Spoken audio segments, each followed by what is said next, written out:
Pasakas un animācija. Kā putni balodē mācīja ligzdu taisīt. Iesākumā balodes olas dējas zemē, bet lapsa vienmēr apēdusi tās. Par to balodis briesmīgi sūdzējies. Puspūri piedēja tukšs, puspūri piedēja tukšs. Tad viņš mēģināja vēlreiz taisīt ligzdu. Atkal tas pats.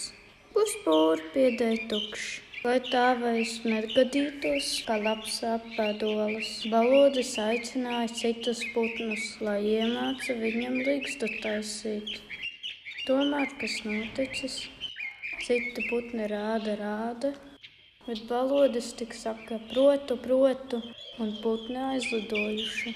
Ja jau proti nav ko mācīt, bet balodis saprata, neprot visu. Atkal aicināja putni, iemāciet man taisīt ligzdu.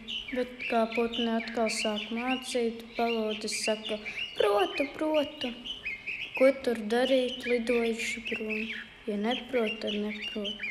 Balodis sauc trešo reizi palīgā, bet putni vairs nenāca. Un tā baloža ligzda palika žagars pie žagara un olas tikko turas. Puspūri piedēja tukšs. Filmu veidoja un ierunāja Haralds Vizulis.